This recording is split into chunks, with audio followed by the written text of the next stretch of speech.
역사의 하나님이시기 때문에 과거에 역사하셨기 때문에 지금은 역사하지 않으신다 그런 것이 아니라 그 과거에 역사하셨던 하나님은 지금도 살아 역사하시는 분이시다는 것.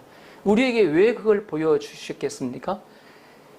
오늘 홍해를 가르시고 또 여리고성을 무너뜨리시는 그 하나님이 바로 지금도 역사하시는 분이시다는 것 마음속에 믿으시고, 믿음은 이것이다.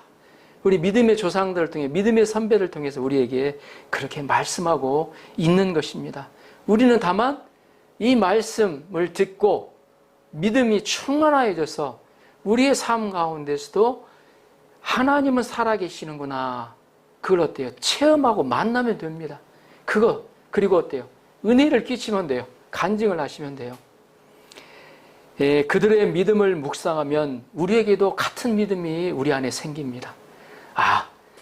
이렇게 사는데, 이렇게 믿음의 선배들이 많은데 우리도 믿음 가운데 살아야 되겠다, 격려를 받게 됩니다. 믿음은 들음에서 나온다고 하였습니다.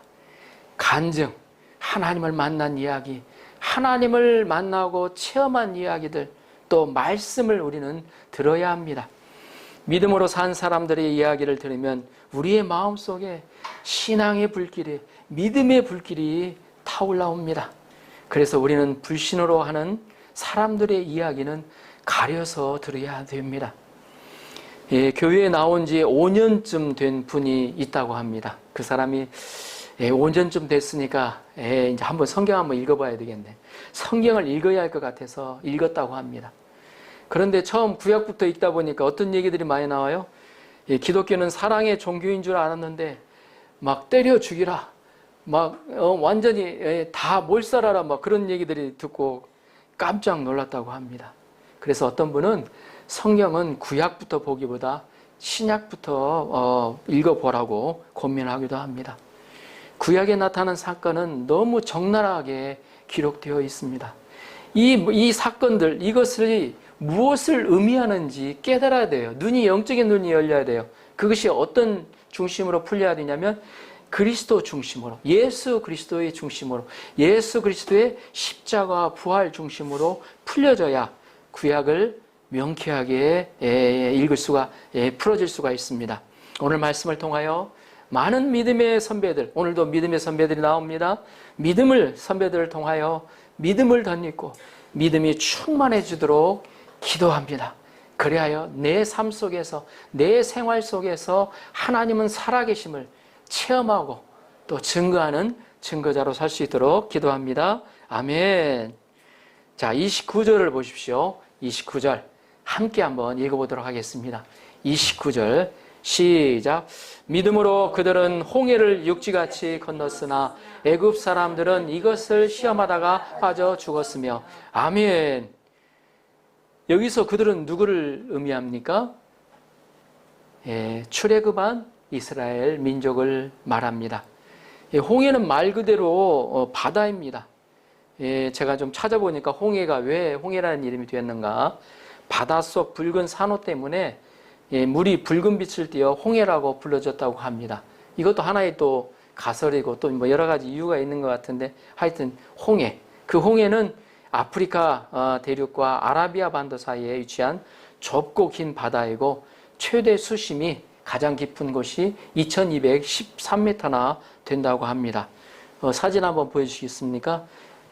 여기는 이 홍해 이 밑에 부분으로 쭉 나와 있죠. 아프리카 대륙하고 아라비아 반도 되어 있는데, 여기는 상류입니다. 상류. 홍해의 상류인데 여기에 수에즈만 있고 저기가 아카바만이 있죠. 이 아카바만이 이렇게 있습니다. 이게 수에즈만은 수에즈 운하로 연결이 되죠. 보면 홍해 중에서도 건넜다고 하는 지역은 여러 곳이 추정되고 있습니다. 그런데 가장 신뢰할 만한 곳이 두 곳이에요. 수에즈만을 건넜다는 거하고 아카바만을 건넜다는 설인데, 정확하게 어디가 정확한지는 지금도 좀 많은 뭐라고 그럴까요? 주장들이 있어요, 보면. 그런데 하여튼 뭐 가장 정확한 이 둘 중에 하나라고 이렇게 얘기가 되고 있습니다. 그 다음 화면 보여주시겠어요? 홍해 바다입니다. 상류니까 이제 저쪽 육지가 이제 좀 보이겠죠. 이렇게 멀리 그래도 바다가 보인다고 그래서 우리가 헤엄쳐서 갈 수 있는 거리가 아니죠, 보면. 그런데 200만의 그 이스라엘 민족이 여기를 건넜습니다. 그들은 믿음으로 건넜다고 나오죠, 보면. 자, 그 다음 화면 보여주시겠어요? 아마 이게 10개라는 영화를 아마 보신 분들은 다 아실 겁니다, 보면. 모세가 어때요? 그 홍해를 가르고 그 백성들이 건너가는 장면입니다. 이 웅장한 장면이 실제로 성경에 기록이 됐고 실제로 일어난 사건이라는 것을 볼 때 우리에게 놀라운 생각만 해도 그 영화를 볼 때 너무 웅장하잖아요. 그죠? 저는 이제 그때 볼 때는 이제 믿지 않았던 때라 굉장히 재밌구나. 누가 영화 참 잘 만들었네. 그런 생각이 이제 지나지 않았죠. 그런데 이번에 또 말씀을 준비하면서 보니까 정말 놀라운 일이구나. 새롭게 한번 또 마음에 다가왔습니다. 그 다음 사진 한번 보여주시겠어요? 또 다른 부분에서 한번 적은 건데 여기 보세요. 이 홍해의 그 바다가 갈라지고 그 가운데 이스라엘 백성들이 물벽이 딱 생겨가지고 그 사이로 걸어 들어가죠. 이러한 역사들이 실제로 일어난 역사입니다. 여러분 바다를 육지같이 걷는 사람을 보셨습니까? 들어보셨습니까? 예수님도 갈릴리 바다는 호수지만 갈릴리 바다에서 물 위를 걸어오신 적이 있으셨습니다. 한국에서도 모세의 기적이라고 불리는 곳이 있어 많은 관광객들이 모여듭니다. 그런데 이는 물이 갈라지는 게 아니고 조수간만의 차로 육지가 드러나는 현상입니다. 그러나 오늘 말씀에서는 이스라엘 민족이 믿음으로 홍해를 육지같이 건넜다고 성경은 기록하고 있습니다. 이는 다른 말로 말하면 믿음으로 바다를 걸어서 건너갔다는 것입니다. 그러면 이스라엘 상황은 어떠하였습니까? 이스라엘은 출애굽은 후에 홍해 바다 앞에 진을 쳤습니다. 자, 홍해가 가로막고 있어요. 앞으로 전진할 수가 없었습니다. 이스라엘을 보낸 바로는 다시 노동력의 미련을 버리지 못하고 이스라엘을 다시 공격하기 시작합니다. 뒤돌아와요. 잡으려고. 이스라엘은 홍해와 애굽 군대 사이에서 도간에 든 쥐가 되어버렸습니다. 한마디로 사면 초가가 되어버렸습니다. 어디로 도망갈 수가 없어요. 뒤를 보자니 애굽 군대가 쫓아오고 앞으로 나가자니 바다예요. 바다로 나가면 뭐 어떻게 됩니까? 죽는 수밖에 더 있어요, 보면. 이런 상황에서 하나님이 하신 일이 뭐냐면 먼저 홍해를 향해서 전진하라고 말씀하셨습니다. 그리고 바다를 향해서 발을 딛고 나서 건너가게 하십니다. 이스라엘은 하나님의 말씀을 믿고 물속에 들어갑니다. 그때 하나님은 모세에게 홍해의 지팡이를 내밀라고 하셨습니다. 그러자 바닷물이 갈라지기 시작하였습니다. 바닷물이 갈라지기 시작했습니다. 홍해 바닷물이 이쪽 끝에서 저쪽 끝까지 갈라졌습니다. 하나님은 불가능을 가능하게 하셨습니다. 우리는 이 사건을 통해서 생각해 보셔야 돼요. 이스라엘 민족은 어때요? 하나님 말씀한 대로 그대로 순종해서 갔습니다. 그러나 홍해를 가르신 분은 이스라엘 민족이 아니죠. 하나님이십니다. 이 세상에서 홍해를, 바다를 가르실 분이 어디에 있습니까? 그런 사람이 있다고 들어보신 적 있습니까? 오직 하나님만 이 일을 하실 수 있는 분이십니다. 그 영광을 하나님이 어때요? 태초에 천지를 창조하신 그 영광을 드러내 주신 것입니다. 어느 누구가 바다를 어때요? 요즘에 아무리 공사를 열심히 잘하더라도 다 이렇게 막아놓고 하잖아요, 보면. 일순간에 이렇게 바다가 이렇게 갈라지는 것은 이건 재현할 수가 없는 일이에요, 보면. 하나님만이 하실 수 있는 일이라. 갈라진 양 옆에는 바다, 이 물벽이 세워졌습니다. 물벽이 세워졌어요. 이 광경을 한번 상상해 보십시오. 물벽이 무너져 내리면 그대로 죽은 목숨이나 다름없죠? 그런 상황에서도 이스라엘 백성은 하나님과 모세를 믿음으로 홍해를 육지같이 건너갔습니다. 이것이 팩트입니다. 믿음으로 건너갔어요. 하나님은 믿음으로 사는 자들에게 막힌 길을 내시고 불가능을 가능하게 하십니다. 이 하나님의 역사가 지금도 역사하신다는 겁니다. 우리는 사면초가와 같은 상황에서 미리 포기하고 다른 길을 찾기 쉽습니다. 다른 길이 안 보이면 어때요? 그저 어때요? 다른 길이 안 보이면 그냥 절망하고 말죠. 어쩔 수 없다 생각은 하죠. 그러나 그럴 때일수록 전능하신 하나님을 바라보아야 합니다. 하나님이 죽은 하나님이십니까? 하나님은 과거에만 역사하셨고 지금은 역사하지 않는 하나님이십니까? 아닙니다. 하나님은 지금도 살아서 역사하시는 분이십니다. 근데 왜 그 영광이 드러나지 않을까요? 하나님을 신뢰하는 믿음이 없기 때문에 그렇습니다. 그 하나님을 바라볼 때 절망적인 상황 가운데서도 절망하지 않고 포기하지 않고 새 일을 이루실 하나님을 믿음으로 도전해야 합니다. 혹시 내 앞에 절망하고 있는 상황이 있는 분들이 계십니까? 일은 도저히 어쩔 수 없다고 그런 어때요? 포기하고 절망하고 있는 상황들 가지고 계신 분들이 계십니까? 그때 하나님을 바라보십시오. 하나님은 상황도 어때요? 바꾸시는 분이시고, 예?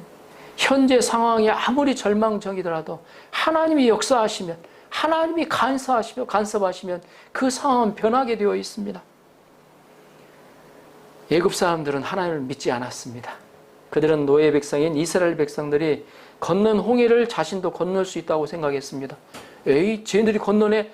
그럼 우리도 건너지? 예, 그렇게 생각하며 그들은 어때요? 자신의 어때요? 힘으로 홍해를 건너갔습니다. 그들이 홍해를 건너는 것은 하나님이 뜻이 아니었습니다. 그들은 박수를 치며 이스라엘 사람들을 보내주어야 했습니다. 하나님은 그들의 병거바퀴가 벗겨지게 하셨습니다. 그 홍해 한가운데서 벗겨지게 하시고 하나님은 물이 어떻게 무너져 내려서 그들이 물에 잠기게 하셨습니다. 그들은 자신의 노력으로 홍해를 건너가다 물에 빠져 죽고 말았습니다. 우리는 홍해를 육지같이 건넌 이스라엘 백성들과 빠져 죽은 애굽 사람들을 보면서 한 가지 반면교사로 삼아야 됩니다. 그것은 하나님을 믿는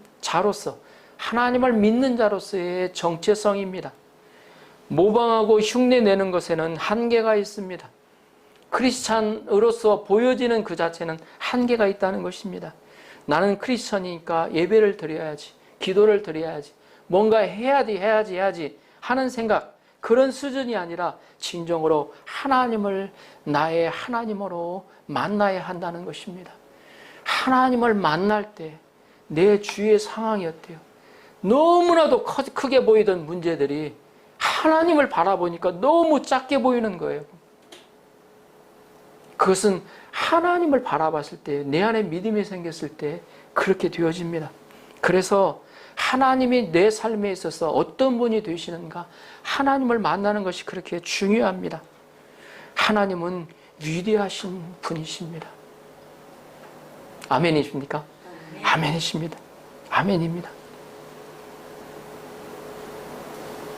그 하나님을 알아가면 알아갈수록 우리의 눈이 너무나 감겨져 있어요. 하나님을 몰라요. 하나님 없는 것처럼 살아요. 하나님 없는 것처럼 살아니까 편해서 좋기는 할지는 모르겠어요. 근데 내 앞에 주어지는 문제들이 보면 어때요? 다 보면 어때요? 걱정, 근심, 염려밖에 안 생겨요. 보면 하나님을 안 바라보니까.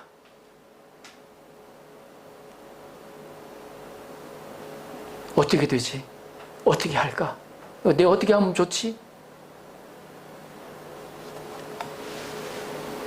하나님은 하나님을 믿음으로 사는 자들을 반드시 보호하시고 축복하십니다.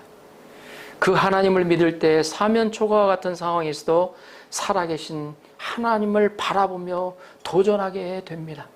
그래요. 도저히 어찌할 수 없다고 생각할 때, 우리는 생각을 조금 달리 해야 됩니다. 내 힘으로는 도저히 안 되는구나 인정하고, 하나님, 이 문제 가운데서 하나님이 살아계신 하나님이심을 드러내 주십시오. 주님의 영광을 드러내 주십시오. 그렇게 기도하면서 도전해 가야 됩니다. 오히려 그러한 문제들이 내 힘으로는 도저히 할 수 없는 이 문제들을 하나님께 맡겨드리는 거예요. 홍해가 이스라엘 백성들이 갈랐습니까? 아니잖아요. 보면 하나님이 가르치셨잖아요.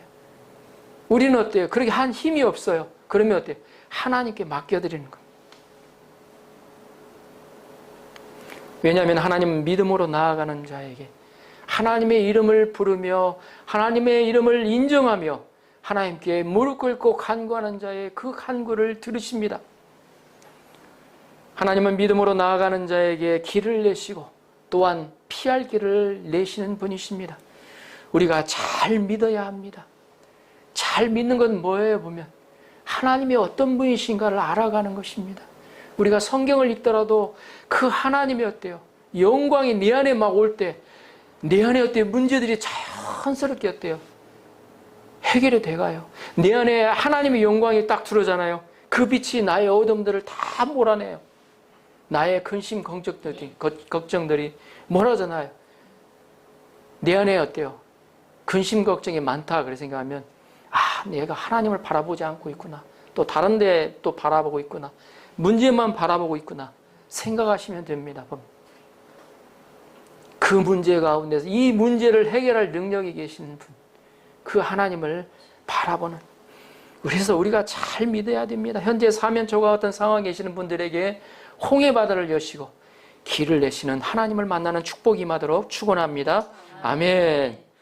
자, 30절을 보십시오. 30절. 자, 30절 함께 읽어보겠습니다. 시작. 믿음으로 7일 동안 여리고를 도니 성이 무너졌으며. 아멘.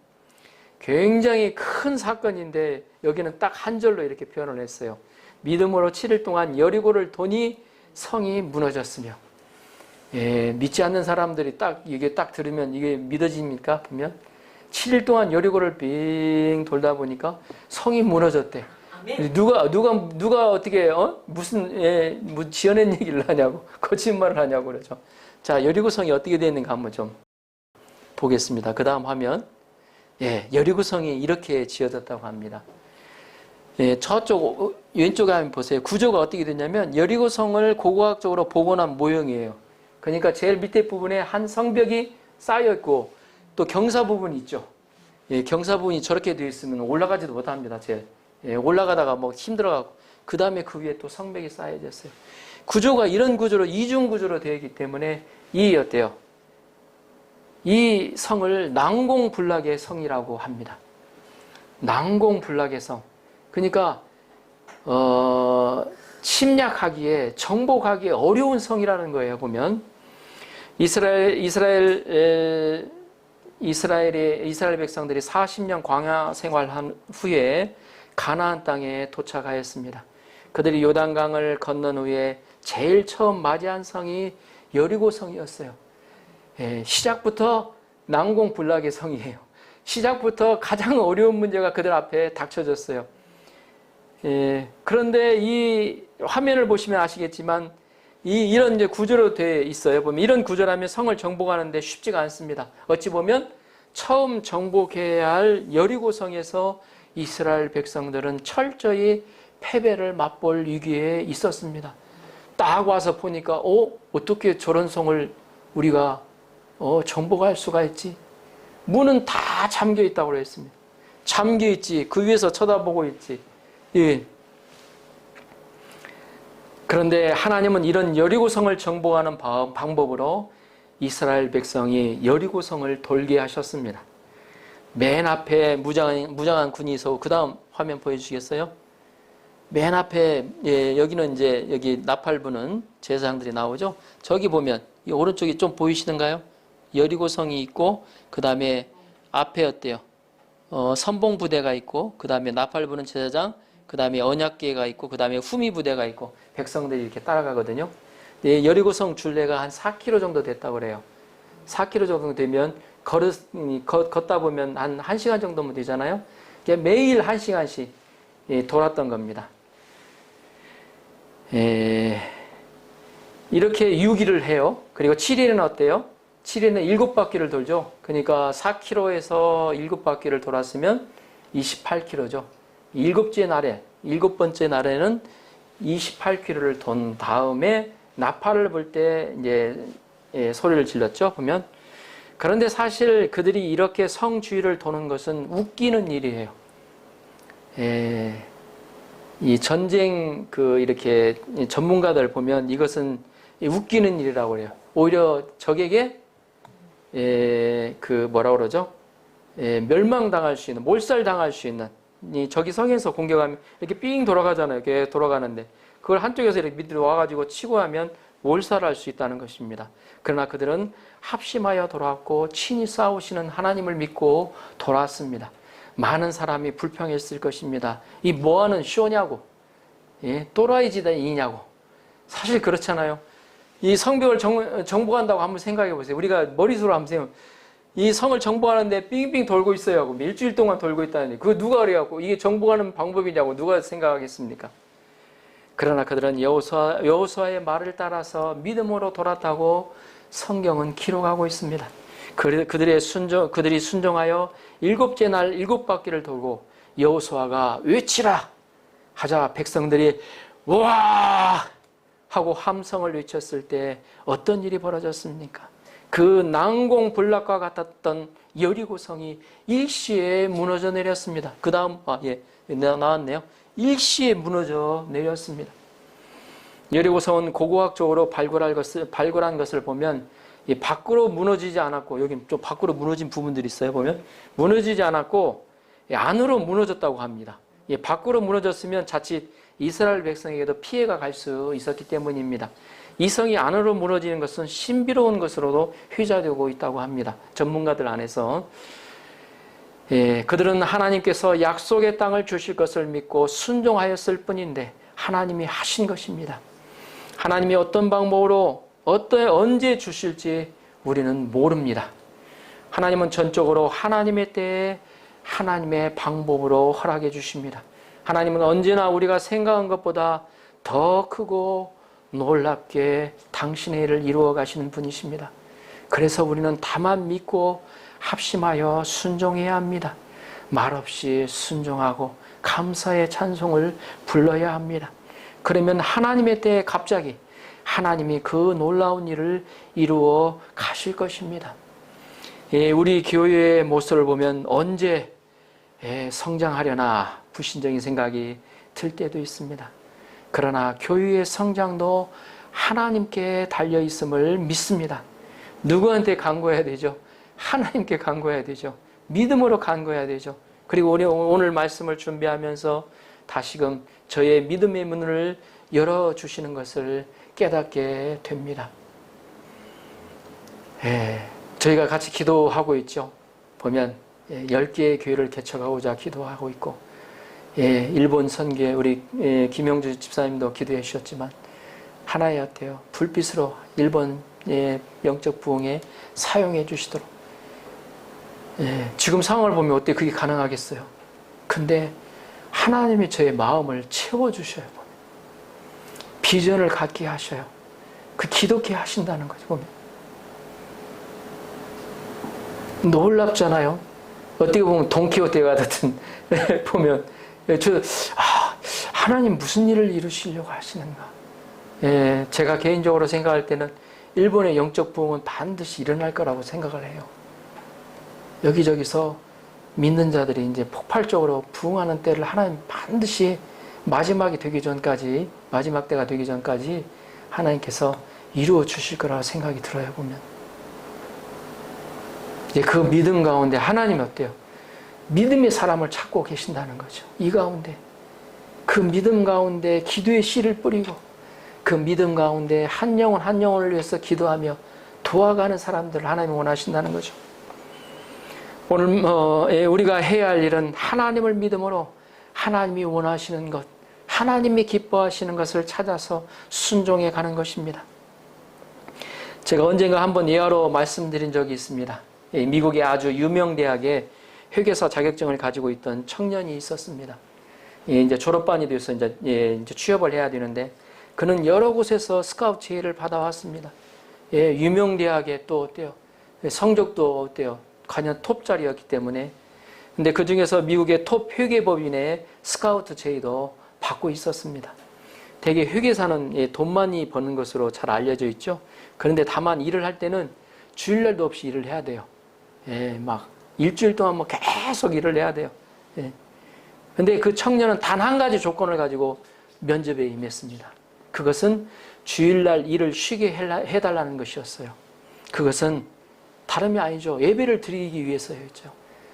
일을 하더라도 주일날은 하나님 앞에 나와서 예배를 드리고 싶었던 거죠. 보면. 그래서 미국 톱 회계법인과 다른 법인에서는 안 된다고 연락이 왔고, 미국 회계법인 4번째 실적을 가지고 있는 법인에서는 오케이 연락이 왔다고 합니다. 톱 회계법인보다도 월급도 차이가 있었지만 그는 주저없이 4번째 회계법인에 취직을 했다고 했습니다. 그는 하나님이 기뻐하시는 것에 최우선 순위를 둔 것이었습니다. 그리고 몇 년 후인가 회계법인의 서열이 바뀌어졌다고 합니다. 잘 나가던 톱 회계법인은 무엇인가 이유로 망하게 되었고, 그 자리를 그 청년, 그 4번째 회계법인이 톱 회계법인이 되었던 것입니다. 그는 자연적으로 월급도 오르고 좋은 대우를 받아가면서 일을 하게 되었습니다. 하나님은 어떤 상황 가운데서도 하나님을 기쁘시게 하는 자들을 기억하시고 축복하시는 분이십니다. 현재 내 상황 가운데서도 주님, 주님이 나에게 일본에 이 땅에 보내신 것은 무슨 뜻이 있으십니까? 주님이 원하시는 것이 무엇입니까? 주님이 기뻐하시는 것이 무엇입니까? 물으면서 주님이 기뻐하시는 것을 살고자 살아가는 거예요. 그거 실제예요, 보면. 취업하는 것도 그러잖아요. 요즘에는 어때요? 젊은이들 보면, 들어보면 요즘 한국 초등학생들한테 꿈이 뭐냐 물어보니까 건물주가 되는 것입니다 라고 대답을 했다고 합니다. 건물주가 돼가지고 그 세를 받아가면서 그냥 편하게 살고 싶은 초등학생들이에요, 보면. 그런데 한번 생각해 보십시오. 젊은이들도 월급 준다고 하면 어때요? 주일날 안 나가도 돼. 크리스찬인데도. 하나님이 기뻐하시겠습니까? 모든 돈이나 부와 명예, 권력 다 쥐고 계신 하나님이.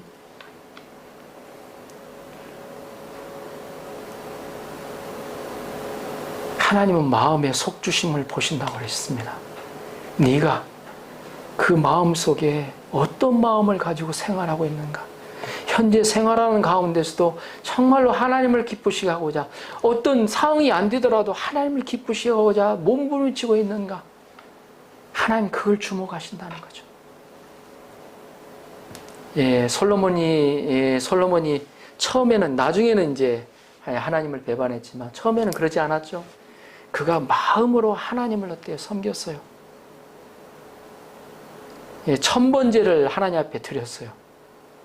왕이 되고 난 다음에 1000번제를 하나님께 감사와 영광을 올려드렸어요. 그랬더니 하나님 뭐라고 했습니까? 내게 뭘 줄 거라고 여쭤봤어요. 물어보셨어요. 그러니까 어때요? 솔로몬이 하나님, 저는 부자가 되고 싶고요. 저 권력도 있고요. 힘도 필요합니다. 그렇게 대답할 것 같았는데 그렇게 하지 않았다. 어떻게 대답했습니까? 하나님이 맡겨주신 백성들을, 제게 지혜를 주셔서 하나님이 맡겨주신 백성들 잘 이끌 수 있도록, 그들을 어때요? 재판을 잘 해줄 수 있도록 나에게 지혜를 주시라고 그렇게 기도를 했습니다. 하나님의 마음이 너무 깊은 거였죠. 그러니까 어떻게 했습니까? 하나님이 어때요? 너무 기뻐서 지혜를 주셨어요. 그의 요구대로 지혜를 주셨어요. 이 솔로몬의 지혜는 잠언에도 나오지만, 잠언은 지금 읽어도 사람들이 다 놀랍게, 스바 여왕이 아프리카에서 그 먼 데서 와서 감동할 정도로, 그것뿐이 아니죠. 하나님 어때요? 네가 어때요? 다른 걸 구하지 않고 지혜를 구했으니까 내가 어때요? 너에게 부도 주고 명예도 주고 권력도 주고 너에게 어때요? 나라가 강하게 해주겠다고 하나님 약속. 그 뜻대로 어때요? 세계에서 가장 어때요? 부강했던 어때요? 그 나라를 만들었던 것이 바로 솔로몬입니다.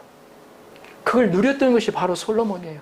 이 마지막에 가서 조금 다른 길로 삐뚤어 나갔지만, 하나님은 하나님을 기쁘시게 하기를 원하시는 그 마음의 속중심을 보신다는 거죠.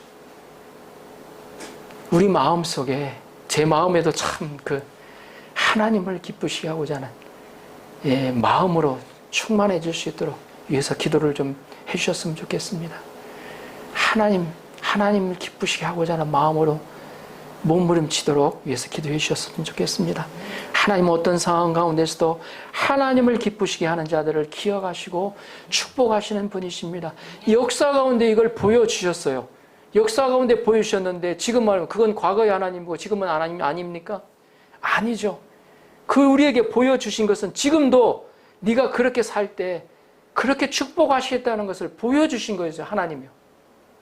그래서 축복과 어때요? 하나님 얘기하잖아요. 가나안 땅을 갈 때 너희 앞에 축복과 저주를 놔두겠다고 그러시잖아요. 너희가 내 말을 잘 듣고 순종하여 하면 복을 누리게 될 것이고 너희가 나의 말을 듣지 않고 어때요? 예? 그 축복에 빠지면 어때요? 저주를 받게 될 것이고 하나님이 축복과 저주를 딱 놔두신다고 그러셨어요. 이런 믿음의 도전을 하시도록 축복합니다. 아주 멋있는 일이에요. 하나님이 정말 이런 걸 통해서 놀라운 비밀들을 깨우쳐 주실 것입니다. 하나님은 정말로 멋진 분이세요. 위대한 분이십니다. 특히나 이 홀로 생활할 때 나는 자유다, I am free 생활하기 아주 쉽잖아요. 그런데 이런 가운데서도 하나님을 기쁘시게 하고자 하나님의 말씀을 가까이 하고 예배를 정말 마음으로 드리고 하나님을 기쁘시게 하고자 하면 하나님이 정말 예배에 가셔요. 솔로몬이 그랬잖아요. 주위에 적을 없게 만드셨어요. 하나님이 이 가이드라인, 바운드라인을 치셨어요.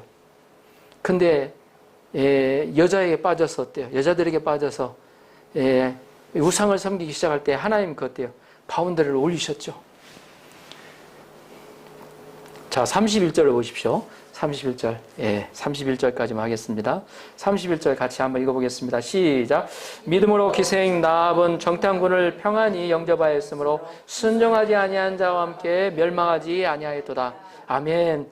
이스라엘은 여리고성을 정복하기 위해 정탐꾼을 보냈습니다.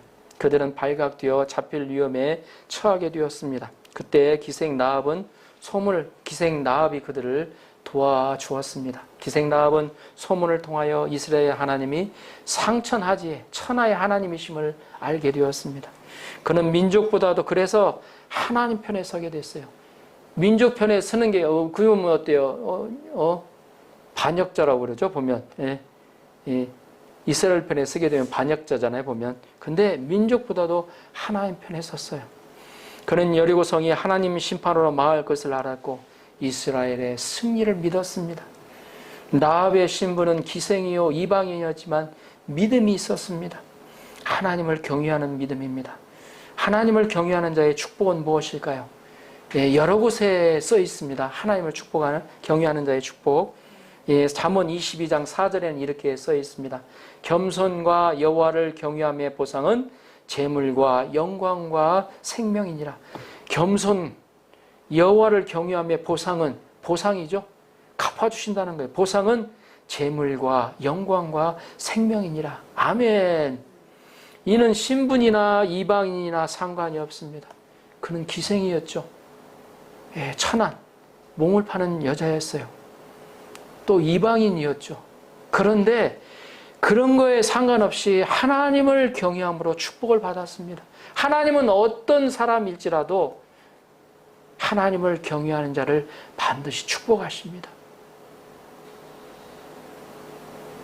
이스라엘 백성이 선민의식으로 자기들만 축복을 받았다고 생각할 때 그렇지 않아요. 보면 라합을 통해서 그걸 보여주셨어요.